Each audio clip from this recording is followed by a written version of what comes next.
In this video we will speak about setters. It's the second half of this problem. So we have getters and setters, and to be honest, setters are more interesting than getters. So what does it mean? Getters, it means get something from the class, and setters mean set something, create something, set something for the new value, for example. So what does it mean, setters? If I would like to here create a setter, okay, and the setter will goes like this. Again, it will be about the price. So it's called def. Again, it's a method, and getter has the word get here, and setter has the word set here usually. And again, it goes about price. So set price, we have get price and set price, and we'll call it self. But here I would like to store here a new price, because sometimes you can imagine that the price is in some reasons it's a private, okay, the price is private here. But the problem is sometimes you need to change the price, correct? Because the price can change all the time. I mean the price of the book. So here I need to create a setter which set the private attribute to the new value.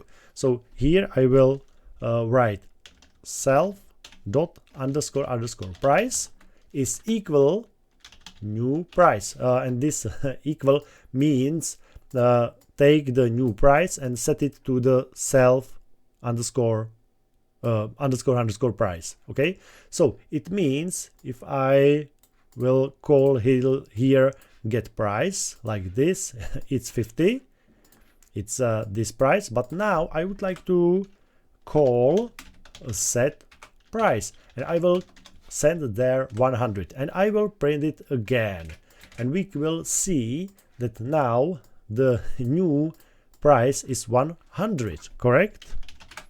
So the previous price was 50, and now the price is 100. So, and that's exactly what we needed from the set price, correct?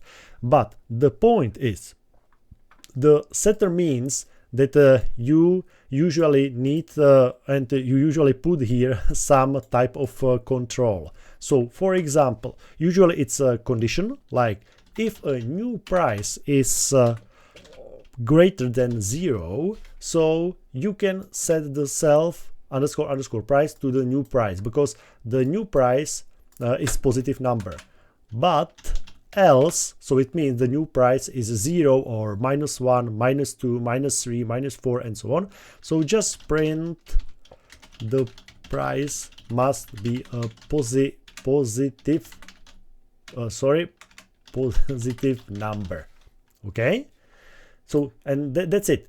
This is the correct setter, because usually setter has some type of control before you set something, before this line, okay, before this line.